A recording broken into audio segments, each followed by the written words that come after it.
Okay. So, nandito na tayo ngayon sa ano no, sa last part ng chapter 6. Sobrang haba no, sobrang haba ng chapter na to, isang buwan natin kinuha. Hindi wala kasi akong gustong tanggalin dito sa chapter na to eh. Sobrang ano eh, no, lahat ng verses dito sa chapter na to, para sa akin sobrang lalim na. Sobrang lalim. Parang hindi siya usually naririnig natin sa mga messages to. No? So recap tayo ng konti para maintindihan natin tong last part. So nag-start itong chapter 6 no nung nag-perform si Jesus ng miracle, di ba? Nagpakain siya ng 5,000 men. So mga 20,000 na tao to, no? Sabi sa Matthew. So ito yung miracle niya of multiplication of the loaves and the fish. So dahil dito sa miracle na to, nakakain at nabusog yung mga disciples niya, yung mga listeners, yung mga learners niya. At dahil doon parang naging fixated sila doon sa bread na nakain nila. Kaya pinagkaguluhan nila si Jesus, no. Sobrang sobrang gustong-gusto siya ng mga tao. Kaya hinabol nila si Jesus at gusto siyang gawing king, di ba? Gusto siya gawing king. Pero, no, hindi nagustuhan ni Jesus yung ganon, kaya umalis siya at nagpunta siya sa mountain to pray, no? So pag-alis ni Jesus, ano nangyari? Yung mga disciples niya naiwan at sumakay sila ng isang boat. So habang nasa boat yung mga disciples ni Jesus, itong 12, naka-encounter sila ng matinding storm sa Sea of Galilee, no? Tapos habang nasa gitna sila ng storm, biglang nag-appear sa kanila si Jesus, no? Kumbaga Jesus performed another miracle, no? He walks on water. Kung yung multiplication of the loaves nakita ng maraming tao, public miracle, no? Itong miracle na to, exclusive lang for the disciples, no? Naging private miracle to, no? At first natakot sila, no? Pero nung nalaman nila na si Jesus pala yung nakita nila, they immediately invited Jesus into their boat, no? Then following day, kinabukasan, nung nakarating na sila doon sa shore, nakita siya ng mga tao na gusto siya maging king. Di ba? Nakita nung yung mga kumain doon sa miracle of the loaves and the fish, nakita na siya. So ano nangyari yon? Ito yung last week natin, no? So kinabukasan nalaman nila, no, na hinihintay si Jesus, no, ng mga fans ni Jesus, no. Parang isipin mo kinabukasan na tong event na to pero hinintay pa rin nila si Jesus, no. Sa unang tingin, 'di ba, sabi na pag-usapan natin last week, parang nakakatuwa, 'di ba? Parang hinintay nila, hinanap nila si Jesus, pero nalaman natin kay Jesus mismo na hindi pa rin siya na-please, no? Hindi siya na-please dito sa mga tao na to. Sabi ni Jesus, mali daw yung motibo nila sa pagsunod, 'di ba? Hindi sila sumusunod dahil sa mga signs or miracles na nakita nila. Ang reason daw, sabi ni Jesus mismo, sumusunod sila dahil nakakain sila ng bread at nabusog sila. Ang sabi ni Jesus, kaya lang naman kayo nandito kasi nabusog kayo nakakain kayo at nabusog. In short, they are after the physical bread, no? And not the spiritual bread na ino-offer ni Jesus sa kanila. So sabi ni Jesus, do not work for the food that perishes, no? Sabi niya, no? Winarningan sila. So, nung narinig nila yung warning ni Jesus, ano yung unang tanong nila kay Jesus? Anong work na kailangan naming gawin para makuha yung eternal bread na yun? Di ba? So, ano sagot ni Jesus? Niliwanag ni Jesus sa kanila that this is not the work of man, but the works of God. No? Tapos, dineclare sa kanila ni Jesus that He is the bread of life. And soon, they will realize that Jesus came not to give bread, but to be bread. No?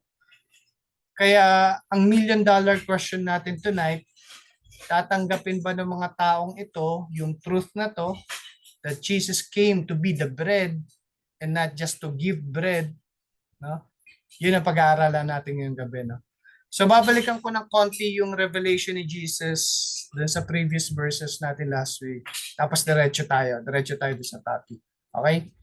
So sino pwede magbasa? Si Bro Carl, babasa na bro. Sige, bro. Verse 46.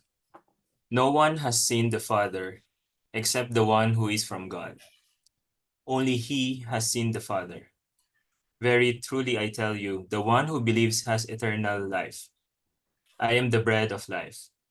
Your ancestors ate the manna in the wilderness, yet they died. But here is the bread that comes down from heaven, which one may eat and not die. I am the living bread that came down from heaven. Whoever eats this bread will live forever. This bread is my flesh, which I will give for the life of the world. Yun, thank you, bro. So last week dito sa mga verses tayo nag-stop, no? Mabigat tong verses na to, no? Parang sinasabi ni Jesus dito that Jesus and God, yung God of the Old Testament, sinasabi niya parang equal sila ni God, no? Sinasabi niya na in fact, no, parang sinasabi ni Jesus siya mismo si Yahweh. Ganun kabigat yung mga claims na yan, no? So tandaan natin na yung mga tao na to, no, sa context tandaan natin yung context na yung mga tao na to, bakit sila nandyan? Sabi ni Jesus, kaya kayo nandito kasi nakakain kayo ng bread at nabusog kayo. So yun yung focus nila. Yung mga tao na to, nakafocus sila doon sa physical gift or physical blessings, no? Tapos biglang sinabi ni Jesus to, di ba? I am the bread of life. At last week natutunan natin na hindi to physical, na hindi siya literal na bread. Kumbaga si Jesus nandun siya sa konteksto ng spiritual. Okay? So may makikita natin hindi na sila wala sila sa same level, no, yung usap nila. Ang after ng mga tao, yung physical bread, pero si Jesus yung spiritual bread ang nasa isip niya, ang sinasabi niya. So ang question ngayon, ano yung magiging reaksyon, no? Ito yung start natin ngayon. Ano yung magiging reaksyon ng mga Jews? Ano sabi nila? Then the Jews began to argue sharply among themselves. So, nag-usap-usap sila. Ano sinabi nila? How can this man give us his flesh to eat? Na? Bigla sila naguluhan. Napatanong sila bigla, ano ba to, no? Kumbaga, is Jesus promoting cannibalism? Yeah? Kasi yun yung eating flesh di ba? Tandaan natin na itong panahon na to, normal yun. No? Merong mga ganung beliefs. May mga kulto sa kanila or mga religion sa kanila during their time na ganun yung paniwala, no? Na eating flesh, 'di ba? So parang naguguluhan sila, ito rin ba yung doctrine na tinuturo ni Jesus? Parang ganoon, no? Alam nyo, nung binabasa ko to, sabi ko kung ako si Jesus, no? Kung ako si Jesus, tayo, 'di ba, when we hear mga unbelievers, ang heart natin lagi is tara explain natin sa kanya kasi hindi niya maintindihan, 'di ba? Literal lang interpretation nila, explain natin kung para maintindihan nila, ano tayo, bumaba tayo sa level of thinking nila, parang gano'n, no? Pero tingnan nyo, no? Si Jesus, magugulat kayo doon sa reaction niya, no? Hindi niya inexplain kung ano yung gusto niya sabihin In short, pwede naman niyang linawin yung statement niya, pero tingnan nyo ano yung sagot ni Jesus. Jeep, pabasa naman Jeep, oh.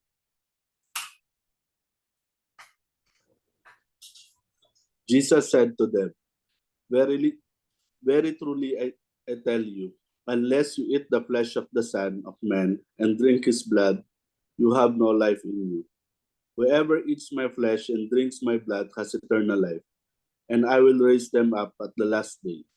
For my flesh is real food, and my blood is real drink. Whoever eats my flesh and drinks my blood remains in me, and I in them.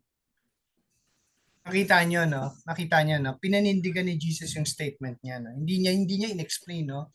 Ngayon, hindi lang niya sinasabi na kailangan nilang feed yung flesh niya, dinagdagan pa niya. They also need to drink his blood. gusto kong pumunta kayo dun sa sitwasyon, yung dun sa kung kayo yung unang nakarinig dito, tapos you're after the physical bread, tapos biglang sasabihin ni Jesus, eat my flesh and drink my blood. Nakita mo yung weight ng scenario, no? Alam nyo, 2,000 years ago na tong event na to, no? 2,000 years na nakaraan, no? Pero sabihin ko sa inyo, no? Hanggang ngayon, milyon pa din ang nalilito sa mga statements na yan, no? At aminin ko sa inyo, isa ako dun before. Di ba? sobra kong dinidefend yung faith ko noon to prove, no? Sabihin ko na, no, yung ostia, yung ostia sa simbahan, tinatanggap ko na yung ostia sa communion is the real flesh of Jesus. Yun talaga paniwala ako. Naging altar boy ako, no? Naging, alam mo yun, yung nakita ko yung teaching ng simbahan. So naniniwala talaga ako, pinaglalaban ko talaga yon na talagang katawan ni Jesus yan, no? At yung mompo, alam niyo yung mompo, no, yung wine ng mga pare, is the real blood of Jesus. Yun talaga, no? Sincere ako sobra na yun talagang paniwala ko. Sobrang buo yung isip ko na yun yung totoong doctrine na yun, no? In fact, no, sabihin ko lang sa inyo yung dad ko, yun na naging ministry ng dad ko, no? Yun na naging ministry niya. Head siya ng ng adorasyon nocturna, no? Sa buong Kamanava. Siya ang head nung grupo na yon. At anong trabaho ng adorasyon nocturna? Sila yung nagpo-provide ng mga chapels sa mga churches. Tapos naka-house doon yung ostia na naka-exposed. 24 hours yun naka-exposed, no? 24 hours yun naka-exposed doon, tapos laging may magdadasal. Shifting yon, hindi pwedeng mawala na magpe-pray doon. Nagmagawa sila ng record kung sino yung magbabantay doon sa ostia na yon. Bakit? Because this group believes that that is the real flesh of Jesus. No? At deboto nga ako ng doctrine na yun. In fact, ako pa nga yung taga-design ng mga adoration chapel na tinatayo ni pinuputap ni Papa. No? Until my eyes were opened to its real meaning. Nung nalaman ko yung totoong meaning, nakita ko yung truth, di ba? So ano ba ibig sabihin nito? No? Ano ba ibig sabihin nito? Para maintindihan natin itong verses na to, no, explain ko muna sa inyo yung dalawang way kung paano mag-interpret ng scripture. No? Yung unang way ay eisegesis. Eisegesis. Ibig sabihin niyan, sabi nga rito, the interpreter makes the scripture says what he wants it to say. Ibig sabihin, ginagamit ng interpreter yung scripture to prove na totoo yung paniniwala niya. Now, for example, dati, no, to prove to people na totoong katawan ni Jesus yung ostia, sasabihin ko, sabi niya, we need to eat His flesh and drink His blood. So, paano mangyari yon? Paano? Kailangan ipagdasal ng pari yung ordinary na ostia para yung pagdasal ni Jesus sa multiplication of the loaves, di ba?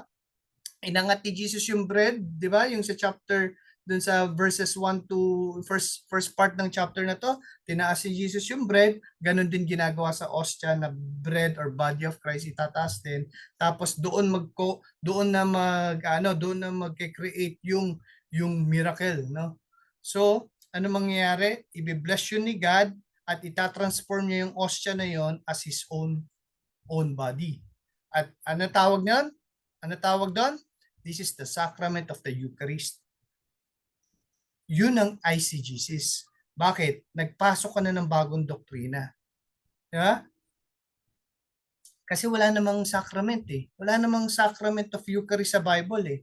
Pero, pinasok mo na yung bagong doctrine na yun to prove na totoo to. Yun yung eisegesis, no?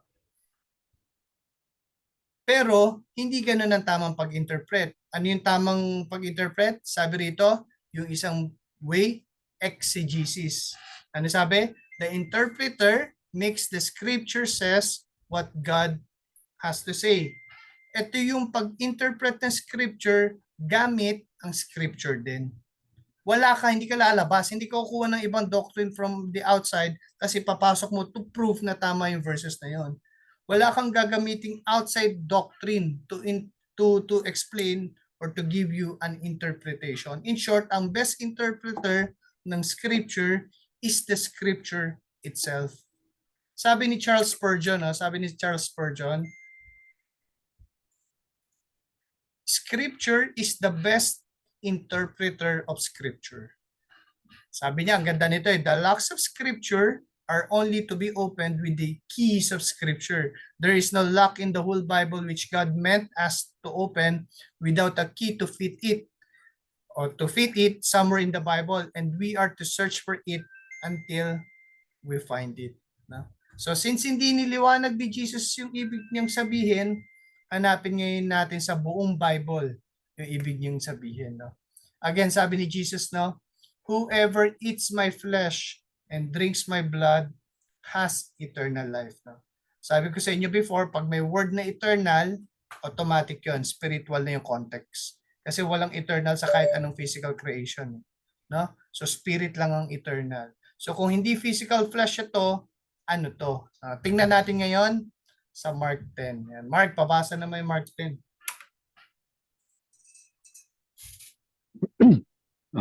Mark chapter 10, verse 6. But from the beginning of creation, God created them male and female. For this reason, a man shall leave his father and mother, and the two shall become one flesh. So they are no longer two, but one flesh. Therefore, what God has joined together, no person is to separate. Yon. So dito sa mga verses na to, ginamit din ni Jesus, no? Binanggit ulit niya yung word na flesh.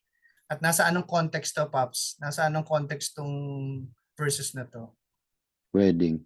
Yes, context of wedding or the context of marriage. No? Ibig sabihin, in marriage, the man and the woman, dalawang flesh yun.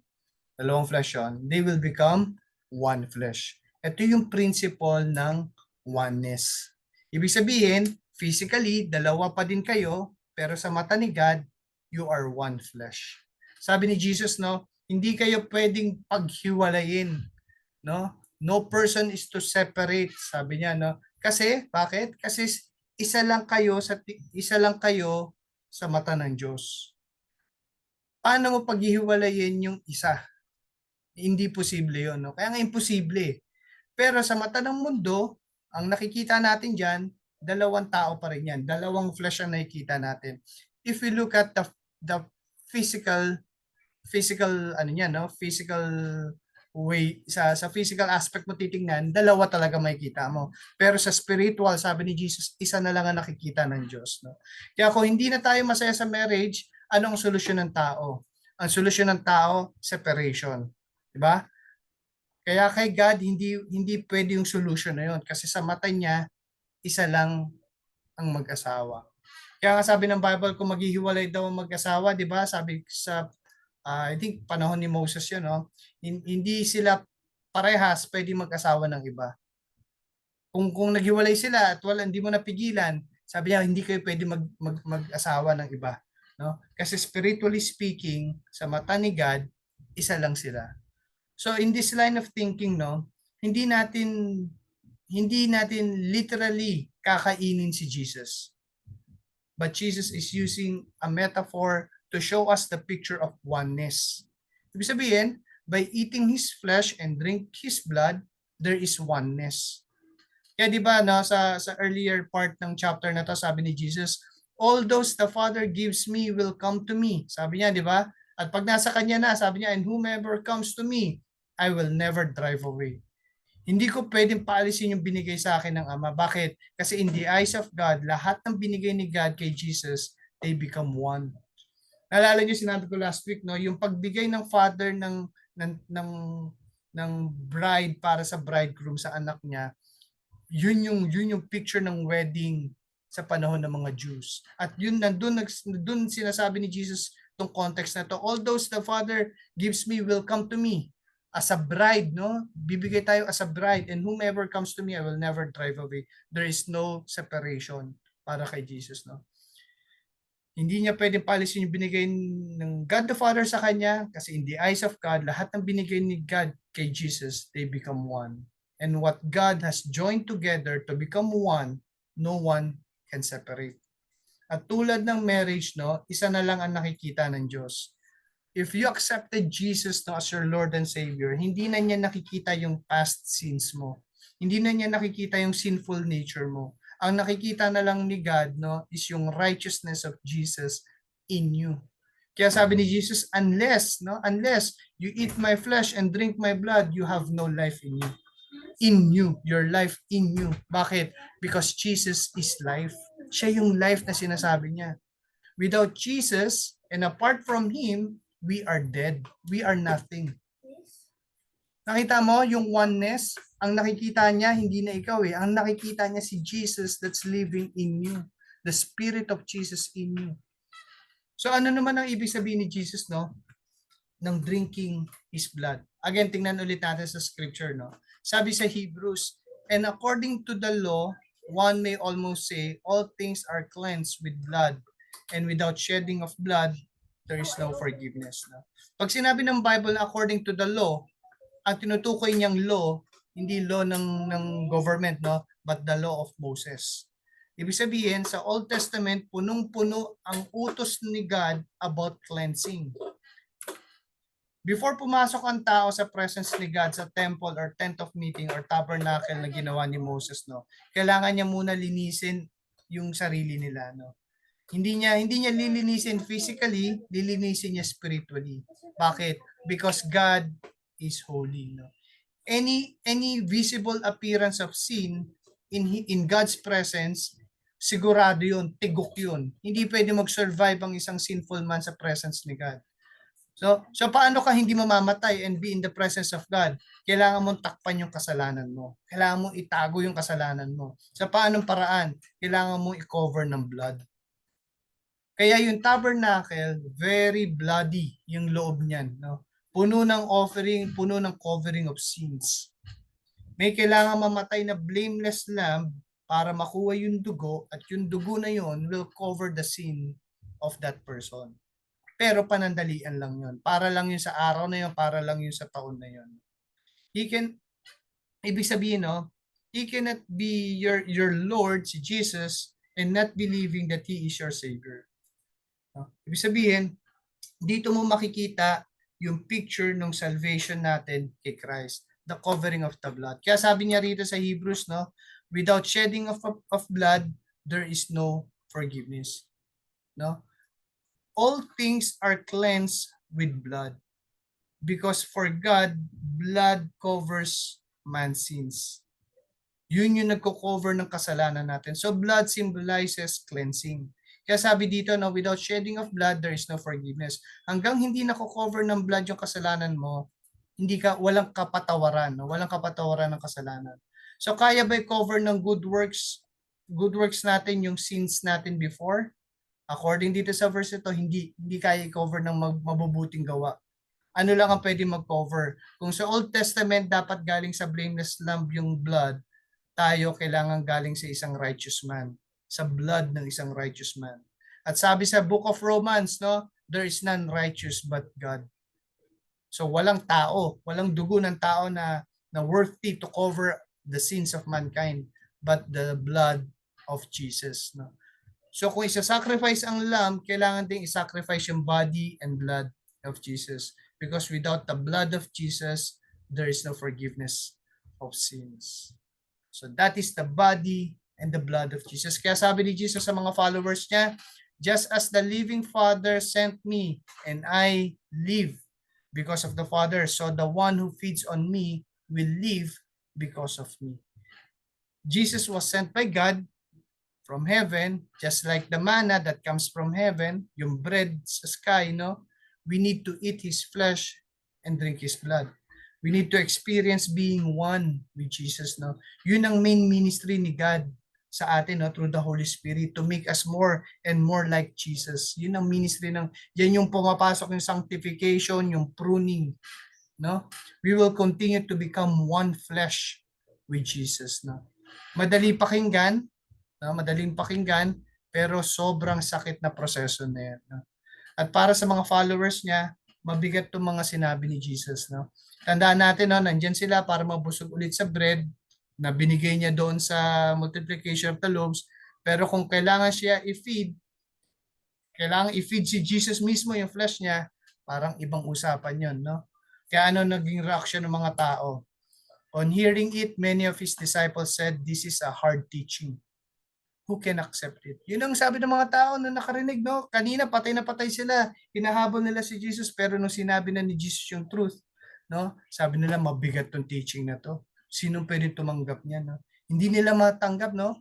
They cannot chew on this on this truth, no? Ang problema kasi, no? They want the physical bread, no?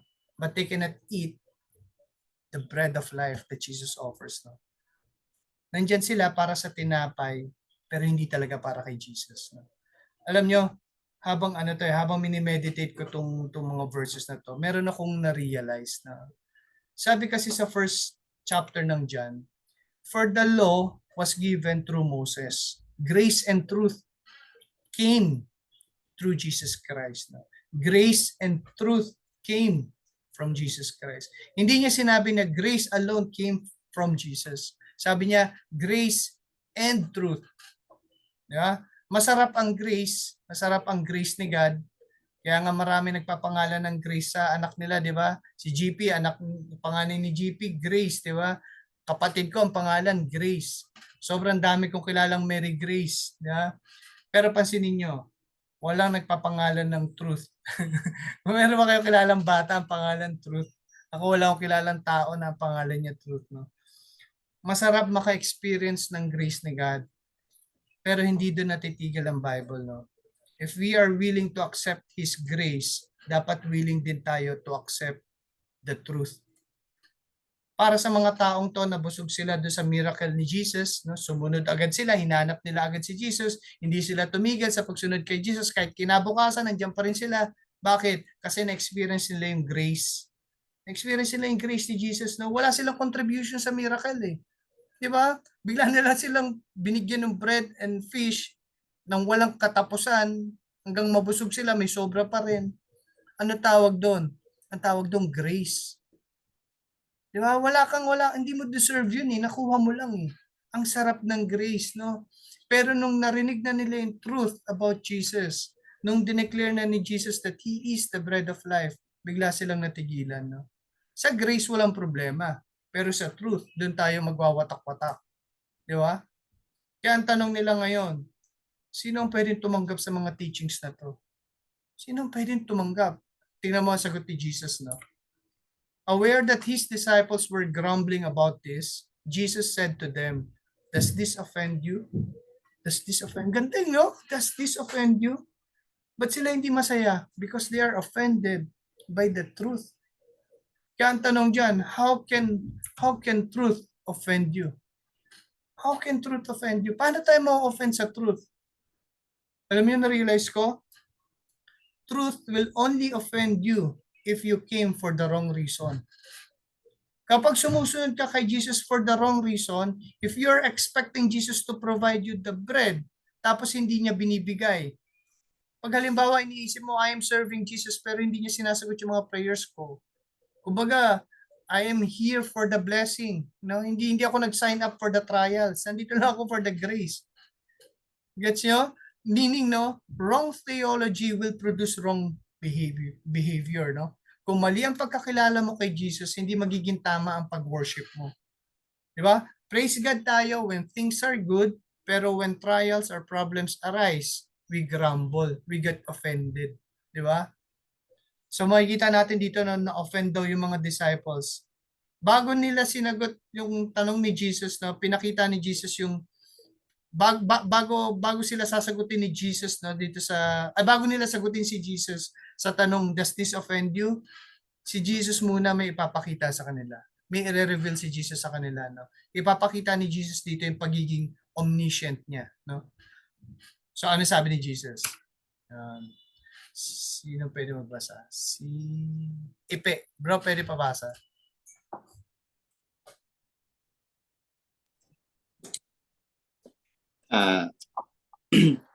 Then what if you see me, the Son of Man, ascend to where he was before?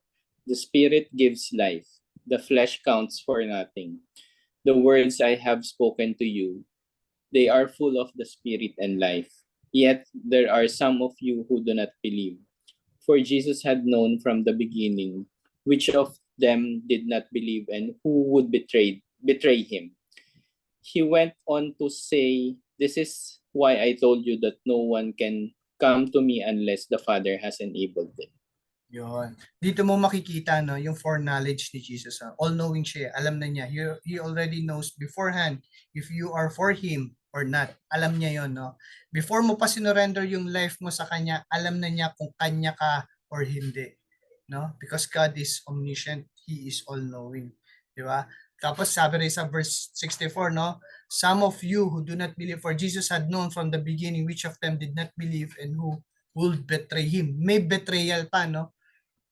Mamaya makikita natin sino yung may betrayal na yon, no? Pero tingnan natin to, no? After this, after sabihin ni Jesus to, alam nyo ano naging reaction ng mga disciples si Jesus? Tingin nyo, ano naging reaction nila? Natuwa ba sila? No? Alam nyo, itong susunod na verse para sa akin, ito ang pinakamalungkot na verse na nabasa ko sa Bible. Explain ko sa inyo kung bakit, no? Sabi rito sa verse 66, no?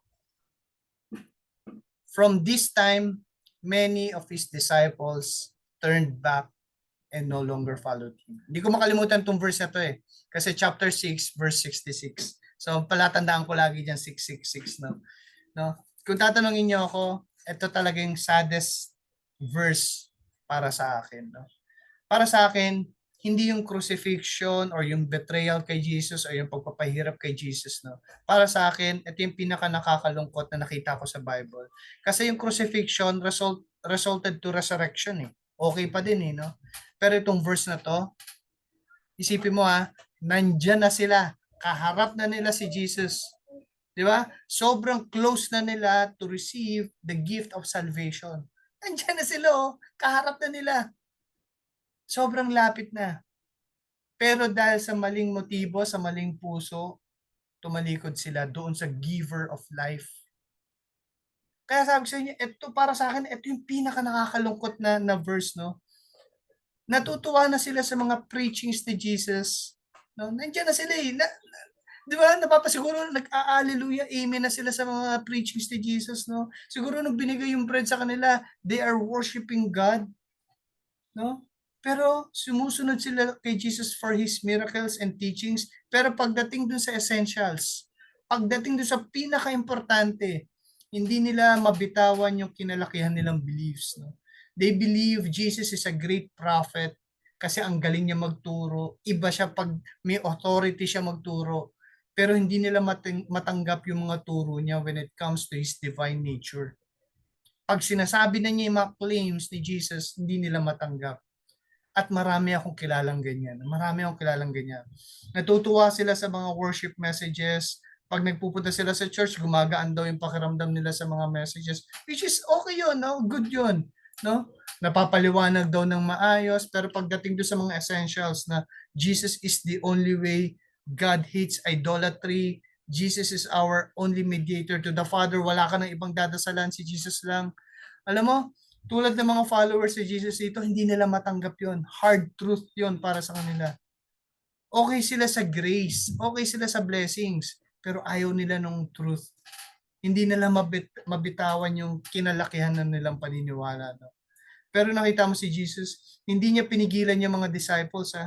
Hindi, teka lang, explain ko muna sa inyo. Hindi, no? Pagtalikod nila, hinayaan niya. No? Alam niyo bakit? Kasi Jesus is doing only the will of the Father. Kung hindi itong binigay sa kanya ng Father, they are not the true disciples. Yun yung sinasabi ko last week, no? Kapag nagsishare tayo ng gospel, relax lang. Kung hindi talaga sila pinili ni God, hindi talaga. Di ba? Hindi tayo magko-convince, hindi tayo magpipilit sa ibang tao. Kung sila ang binigay ni God, nandyan talaga sila. Hindi sila mawawala. Pero kapag ka hindi, makikita mo talaga yung fruit, no? So umalis na yung mga tao na to. Pero ngayon, titingnan naman ni Jesus yung mga true disciples niya. Umalis na itong mga lumalabas, false disciples sila eh. Titingin naman siya ngayon doon sa mga true disciples niya. In short, no, umalis na yung mga nabusog sa bread. Umalis na yung mga nabusog sa bread. Ang naiwan yung mga muntikan ng namatay sa storm. Diba? Merong public miracle, pero may private miracle. Naiwan yung mga naka-experience ng private miracle. No? Ngayon, tatanungin ni Jesus, no? Sobrang intimate, sobrang personal itong question na to ni Jesus sa mga to, no? Sa 12 na to. Ano tanong niya? You do not want to live too, do you? Grabe, no? You do not want to live too, do you?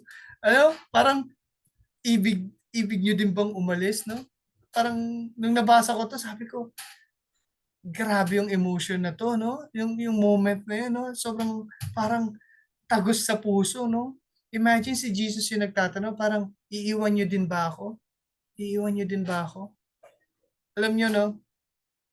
Ako minsan, no? Minsan naririnig ko yung mga questions na yan sa mind ko, no? Pagtingin ko, puro na lang problema. Pagpakiramdam ko, kahit nagsuserve ka kay God, parang mag-isa ka lang na lumalaban dun sa mga attacks, no? Minsan naririnig ko rin yung tanong na yan, eh. Gusto mo na rin bang bumitaw? Gusto mo na rin bang bumitaw sa akin? Pero alam nyo, alam ko, ano yan eh, no? Parang heart check yan eh, no? Gusto ni God, i-check mo yung puso mo, nasaan ka ngayon? Nasaan ka ngayon? Di ba? Pero alam nyo, napakaganda ng sagot ni Peter, no? Si Apostle Peter sa tanong na to. Ano sagot ni Peter kay Jesus? Lord, to whom shall we go? Ganda, no? Sabi niya, you have the words of eternal life. We have come to believe and to know that you are the Holy One of God. No? Kumbaga, Lord, kung aalis kami sa inyo, saan kami pupunta? Eh, sa inyo na namin nakita yung eternal life eh. Di ba?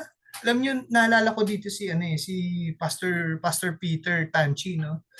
Nung na-rape yung anak niya ng 7 men, 7 lalaki pinagpasapasahan yung anak niya. Si Diona, yung wife niya, tsaka siya, sabi nila, no, they question God. Parang gusto nilang iwanan yung Diyos na sinasamba nila. Kasi feeling nila, kung hindi sila kayang protektahan ng God na to, pa natin kailangan i-worship, no? Pero alam niyo, ano naging question nila sa sarili nila? Parehas daw sila, magkaiwalay silang kinuusap ni God, pero parehas ang sagot nila. Kung aalis kami kay God, saan kami pupunta? Di ba? Kung aalis pa kami rito, saan kami pupunta? Eh, ito na yung tama eh, di ba? Naging maliwanag kay Pastor Peter at kay Peter the Apostle, no? Kung ano talaga si Jesus, no? Tingin ko, si Peter, he came with the right heart. Hindi siya nandyan para sa bread. Hindi siya nandyan para sa bread, no? Nandyan siya dahil one day, he will die for Jesus, no? Yun yung magiging destiny niya, no? Pero nakakalungkot, hindi lahat ng naiwan na 12 dito may tamang puso. Hindi silang lahat. No? Sabi sa next verse, sabi ni Jesus, have I not chosen you, the 12? Yet one of you is a devil. Grabe, no? He meant Judas, the son of Simon Iscariot, who, though one of the 12, was later to betray him. So siya pala yung tinutukoy ni Jesus kanina of betrayal. Alam ni Jesus yun. So alam niyo, as we close, no, dito sa chapter na to, ang dami nating nakitang iba't ibang klaseng tao. Di ba? Lahat sila nag-start as followers of Jesus. In fact, lahat sila were called as disciples of Jesus. No, hindi lang follower, ha? Disciple ang tawag sa kanila eh. Kumbaga, hindi lang sila tagasunod, pero mga estudyante sila ni Jesus. Hearers of His word, no? Ganun na yung level nila. Pero pag dating natin dito sa dulo ng chapter na to, yung mga grace or blessing lang ang gusto, nag-alisan. No? They turned their back on Jesus, no? Natira lang yung 12 disciples si Jesus. Pero kahit na yung 12 lang na natira na yan, alam natin na hindi lahat yan magiging faithful. No? Dahil meron pa rin Judas sa grupo na yan. No? Nakita mo, no? Kung gaano katindi yung pagsala sa mga tao. No? Sobrang, ilan nag-start? 20,000? 20,000 men? Tapos ilan natira? 12? Tapos isa pa dyan si Judas. Di ba? Anong point ko, no? When we encounter storms, no, in our lives, no, as Christians, no, balikan natin tong story na to. I'm sure kung i-weigh mo yung hirap ng pagdadaanan mo compare sa treasure na meron ka ngayon, di ba? Mas matindi yan. Di ba? Aminin na natin that there's a cost in following Jesus, no? Hindi magpapa-slow down sa iyo yung trials, hindi magpapa-slow down sa iyo yung unbelief, di ba? Balikan mo lagi ito na only few are chosen. Sobrang konti lang. Ibig sabihin, no, as followers of Christ, let us continue to feed His flesh and to drink His blood. No? Sobrang lalim ng gustong relasyon na gusto ni Jesus. No? Hindi lang niya gusto yung parte ng buhay mo. Ang gusto niya sa iyo yung buong buo mo. Ibig sabihin, hanggat may pain kang nararamdaman because of the pruning, because of the trials, ibig sabihin, meron ka pa rin ayaw isurrender sa Diyos. At gusto ni God, lahat yon ibigay mo sa Kanya. Diba? Unless you eat His flesh and drink His blood, diba? There is no life.